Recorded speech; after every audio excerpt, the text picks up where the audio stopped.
We all go to concerts expecting a night of fun. Lights flashing, music booming, the crowd jumping in sync to every beat.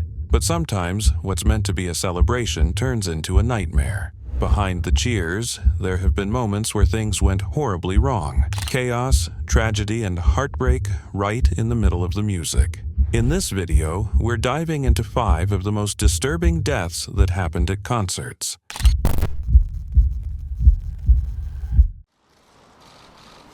Struggling to walk, still recovering from the injuries she suffered in the blast, Safi's mum Lisa left hospital for the day to be at the funeral at Manchester Cathedral. May 22, 2017, thousands of fans, most of them young, poured into Manchester Arena to see pop icon Ariana Grande on her Dangerous Woman World Tour. Among the excited crowd was 8-year-old Safiya Rousos, a bright, sweet girl from Leyland, Lancashire. She'd gotten the tickets as a Christmas gift, and when she opened them, her eyes lit up with a kind of happiness only a child can feel. That night was supposed to be unforgettable, for all the right reasons. Safi arrived at the arena with her mother Lisa and older sister Ashley. Like so many families in attendance, they were just there to make memories. For over 2 hours, the music echoed through the venue, filling the air with pure, electric energy. Ariana took the stage around 9 p.m., singing her hits, smiling at the crowd, giving those fans the night of their lives.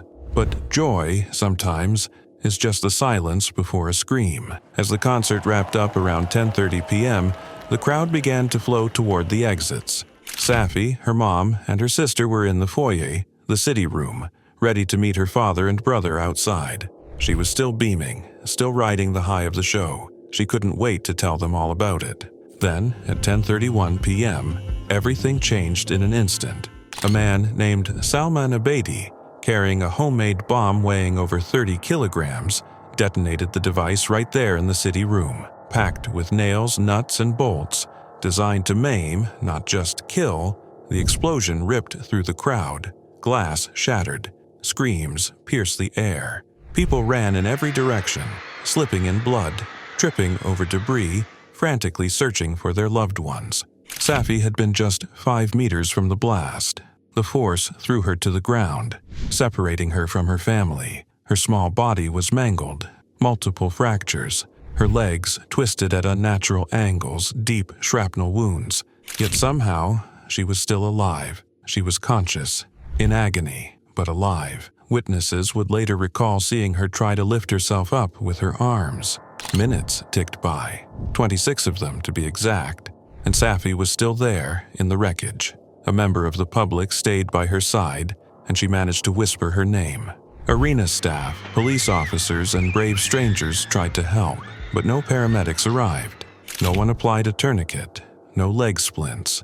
The basic interventions that might have made a difference were missing. At 10:56 p.m., still conscious, still fighting, Safi was finally moved. She was carried out on an advertising board being used as a makeshift stretcher. Even then, people struggled to flag down an ambulance. It was nearly an hour after the explosion when she was finally loaded into one. On the way to the hospital, Safi asked a question no child should ever have to ask: "Am I going to die?" She arrived at Royal Manchester Children's Hospital at 11:17 p.m. By then, her heart was failing. Doctors tried everything, but it was too late. At 11:40 p.m., Safiya Rousos was pronounced dead. She was just 8 years old. She wasn't the only one lost that night. 21 others were killed, including the attacker. Over 1,000 were injured, 239 physically, and many more with invisible scars that would never fully heal. Safi's mother Lisa had also been critically wounded and spent days unconscious. When she finally woke up, she didn't need to be told. She already knew. Her baby was gone. The Rousos family was shattered. Safi's father, Andrew, called the emergency response that night shameful. He believed, rightfully, that his daughter had been failed. An official inquiry would later reveal that, with quicker, more appropriate medical care, there was a chance, however slim, that Safi might have survived. But that chance was stolen. Dimebag Darrell, a famed heavy metal guitarist for the group Pantera, who was shot while performing at the Alrosa Villa nightclub. December 8, 2004. Fans packed into the Alrosa Villa nightclub in Columbus. The reason? Damageplan was playing, and at the heart of that band was a legend, Dimebag Darrell. To those who loved metal, he wasn't just a guitarist. He was the guitarist. Raw, innovative, thunderous.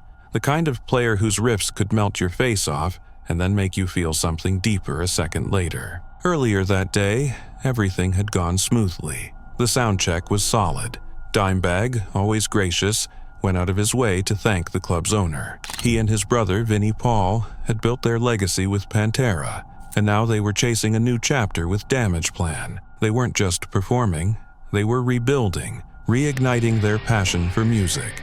But evil doesn't knock, it just walks in. As the band hit the stage and tore into their first song, the crowd roared. It felt like the start of something electric, and then chaos.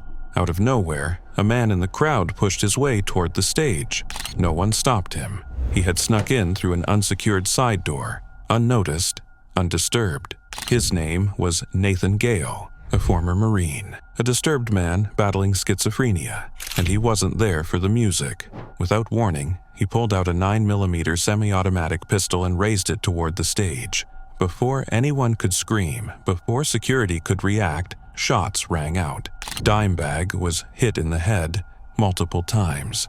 He collapsed instantly, gone, just like that, right there on the stage where he had once made magic. But Gale wasn't done. Jeffrey Mayhem Thompson, the band's head of security, didn't hesitate. He rushed the stage, trying to take the shooter down, but Gale fired again. Mayhem died a hero. Then Aaron Hawk, a club employee, tried to stop him during a brief pause when Gale was reloading. He didn't make it. Gale reloaded faster than anyone expected and shot him dead. In the middle of the chaos, a fan named Nathan Bray saw the horror unfold and didn't run. He tried to help. He jumped on stage to perform CPR on Dimebag and Mayhem, desperate to save someone. Gale shot him too. The stage had become a war zone. Chris Paluska, the band's tour manager, was injured. John "Cat" Brooks, the drum tech, tried to fight back, even as Gale shot him repeatedly. Gale then grabbed Brooks and used him as a human shield, pointing the gun at the approaching officers. The nightmare seemed endless, until help came from the shadows. A Columbus police officer named James Niggemeyer had slipped in unnoticed through a back door. He saw Gale, he saw the hostage, and then, in a single breathless moment, he took the shot. One pull of the trigger from his 12-gauge shotgun, and Gale collapsed. Dead, still gripping the gun, still carrying 35 more rounds of ammunition, a horrifying sign of what he had planned if no one had stopped him. The silence afterward was heavy, deafening. The rock world was shattered. Word of Dimebag's murder spread like wildfire. Fans wept. Tributes poured in from legends across the music scene. Eddie Van Halen, Zakk Wylde, Corey Taylor, Jerry Cantrell. Everyone knew this wasn't just the loss of a musician, it was the loss of a force. At his memorial, thousands came to pay their respects. Eddie Van Halen even buried his iconic black and yellow Bumblebee guitar, the one from the back cover of Van Halen II, in Dimebag's casket. A final gift to a man who had once called it his dream guitar. In the weeks that followed, people tried to make sense of the madness. The investigation revealed a tragic web of neglect and warning signs. Gale, unstable and delusional, believed that Pantera was stealing his ideas. He'd been discharged from the military and had a history of violent outbursts, one of which happened earlier that same day in a tattoo shop. The gun? A gift from his mother. A deadly gift given without knowledge of the monster it would unleash. In the end, the music stopped. Not because the amps blew out or the power died, but because someone's mind broke and the system failed to catch it.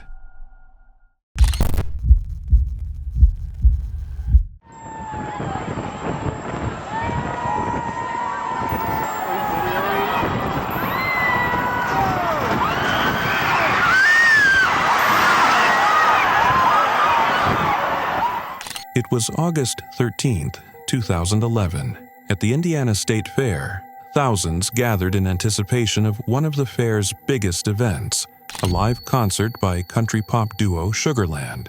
Dark clouds had loomed since morning, creeping closer with each passing hour. The National Weather Service had issued warning after warning. Rain, lightning, wind gusts surpassing 60 miles per hour. But the crowd, dressed in light summer clothes and clutching tickets like golden keys, wasn't told to leave. They stayed.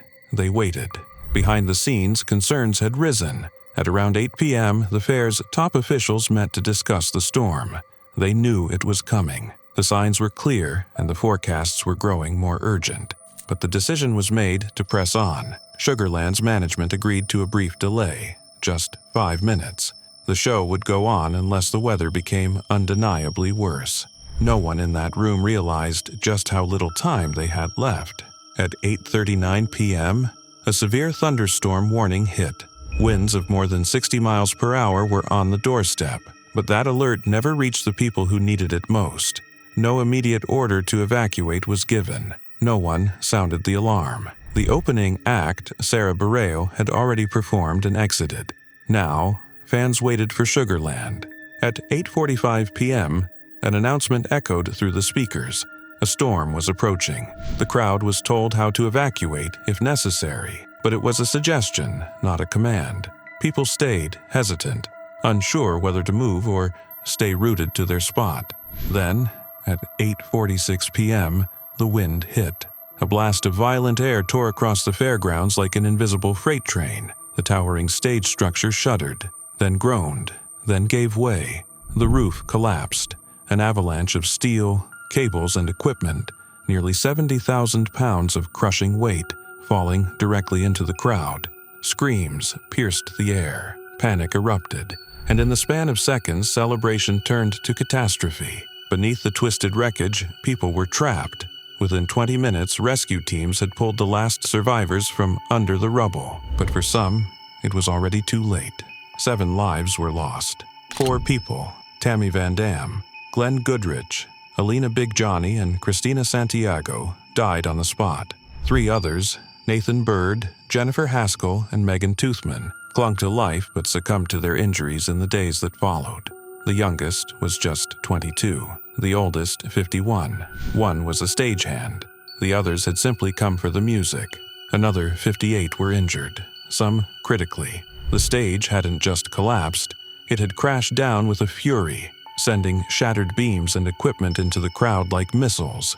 The question echoed louder than the storm. How could this have happened? An engineering investigation later revealed the chilling truth. The stage's lateral support system, the part designed to keep it upright in strong winds, was fatally flawed. Its only real anchors were concrete barriers placed on the ground, held in place by nothing but weight and friction. When the winds came, it wasn't enough. The structure leaned, the supports buckled, and the entire rig came crashing forward, right into the crowd. Lawsuits soon followed, by families, survivors, those left scarred. They filed claims against the Indiana State Fair Commission, Sugarland, and the companies involved in constructing the stage. In 2014, a $50 million settlement was reached, but no amount of money can replace a loved one. We were right here in Australia. We were having the time of our lives. It was January 26, 2001, Australia Day in Sydney, and the air pulsed with anticipation. Thousands of fans had descended on the city's Olympic Park for the Big Day Out music festival. For 16-year-old Jessica Michalik, it was supposed to be one of the best days of her life. Her heart was set on seeing Limp Bizkit, the American rock band headlining the night, but Jessica never made it through the show. By the time the sun dipped below the skyline, things had already begun to shift. Earlier in the evening, Rammstein had finished their set on a nearby stage, sending a wave of people flooding toward Limp Bizkit's. The energy that followed wasn't excitement, it was chaos. The crowd had changed, it was tighter, louder, angrier. A storm was brewing in the pit and no one had the power to stop it. When Limp Bizkit hit the stage, the crowd surged forward. It wasn't gradual, it wasn't controlled. It was sudden, violent, bodies crashing together in a storm of limbs and screams. Aggressive moshing collided with reckless abandon. People were falling, shouting, pushing to breathe. The kind of rush where you can't tell which way is forward and which way leads out. Jessica was right in the middle of it. At first, she held tightly to her friend's hand, but the tide was too strong. Their fingers slipped apart, and Jessica disappeared into the crush. The music thundered on. Security tried to intervene, tried to signal the band, tried to restore order, but the show kept going. The noise swallowed the warnings. The panic deepened. Jessica was swallowed by the crowd. At around 9:30 p.m., she was pulled from the mass of bodies, limp, pale, not breathing. Paramedics tried to revive her, but there was no pulse. She was rushed to the first aid area, then to Concord Hospital. She never woke up. 5 days later, Jessica Michalik died. The coroner's report was brutally clear. She had been crushed to death. Her ribs had collapsed inward, her lungs unable to expand. She hadn't stood a chance once the crowd closed in. And it wasn't just a tragic accident. It was a failure of safety, a failure of preparation, a failure of leadership. The court didn't hold back. The existing crowd management plan was condemned as grossly inadequate, and Fred Durst, the lead singer of Limp Bizkit, was publicly criticized for inflammatory comments he made during the rescue efforts. Words that poured gasoline on a fire instead of helping extinguish it. The backlash was immediate. The remaining shows were canceled. Limp Bizkit fled back to the United States. But the story didn't end with Jessica's death. Her parents, George and Barbara, stood in the ruins of their world, devastated, broken. But they didn't let her death become just another statistic. They pushed for change, real change. They met with festival organizers, campaigned for better safety protocols, and demanded that no other family suffer what they had. The festival responded. The next year, new barriers were added to divide the mosh pit from the main crowd, easing the crush. More water stations, better video surveillance, and increased volunteer presence were introduced. These weren't just tweaks, they were life-saving changes. They became the new standard for concerts and festivals across the country.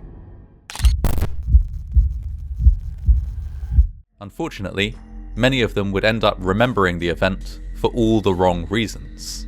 Instead of the festival of peace and love that the organisers had envisaged, the Ultimont free concert ended in a rash of chaos and violence that left 4 people. It was December 6, 1969, and the California sun was setting on a year of fire and change. At the Ultimont Speedway, 300,000 people had gathered for what was promised to be a celebration of peace, love, and music. A free concert, a gift from the Rolling Stones to their fans. But that day didn't echo the harmony of Woodstock. It screamed with rage, fear, and blood. Among the crowd was 18-year-old Meredith Hunter, a bright, confident young man dressed sharp in a lime green suit, standing out not just for his style, but for his spirit. He had come for the music. He had come for the Stones. But as the sun dipped below the horizon and the Rolling Stones prepared to take the stage, Meredith found himself walking straight into the heart of a storm. The chaos had started long before the band strummed a single chord. The venue, Altamont Speedway, had only been confirmed 2 days before the show. That left no time to prepare, no time to secure proper staging or real security. The Rolling Stones, seeking to keep things low cost, made a fatal decision. They handed over crowd control to the Hells Angels, not professionals, not trained guards, just bikers, paid in $500 worth of beer, with reputations built on violence, not peace. By the time the crowd had swelled and the music began, the Angels were already drunk and swinging fists, using pool cues and motorcycle chains to beat back anyone who dared approach the low, exposed stage. Fights broke out. Tension coiled tight. The sun set, and the darkness brought no calm, only more shouting, more blood, more chaos. Meredith tried to get closer to the music. He climbed onto a speaker wanting a better view, wanting maybe to feel a little more alive in the music. But the Angels didn't see a fan. They saw a threat. One of them grabbed Meredith by the hair, slammed him with a punch, and chased him back into the crowd. but Meredith came back. He went to his car, reached inside, and retrieved a handgun. No one knows exactly what was in his mind. Was it panic, fear, defiance? Maybe it was the drugs. Maybe it was the heat of the moment. But what is certain is that Meredith returned, pushing through the crowd again, and pulled the gun from inside his jacket. Before he could do anything, before anyone could even scream, Hell's Angel Alan Passaro lunged at him. A flash of steel, a violent blur. Passaro stabbed Meredith Hunter again and again, slashing him to the ground in front of thousands. His body crumpled, blood soaked into the dirt. And then, as if that weren't enough, the angels stomped on his dying body. He was 18. Somewhere in the confusion, Mick Jagger called for a doctor, but on that dark night, even the music couldn't drown out death. The band didn't know, not yet, that a young man had just been murdered in front of them, that a concert had turned into a crime scene. 4 people would die at Ultimont that day, 2 in a hit and run, 1 who drowned in a drainage ditch while on LSD, and Meredith, stabbed, trampled, and forgotten in the moment by a crowd paralyzed with fear. The peace and love movement didn't end with a revolution. It ended with a knife at a rock concert. Ultimont was supposed to be a thank you. Instead, it became a warning, a symbol of what happens when idealism is swallowed by recklessness, when safety is sacrificed for spectacle, when rage masquerades as control. Meredith Hunter didn't start the violence. He was its final victim. His death, caught on camera and replayed in documentaries, serves as a brutal marker in music history, the moment when the dream died and the myth of the 60s fractured under the weight of its own contradictions. The music played on, but it would never sound the same again.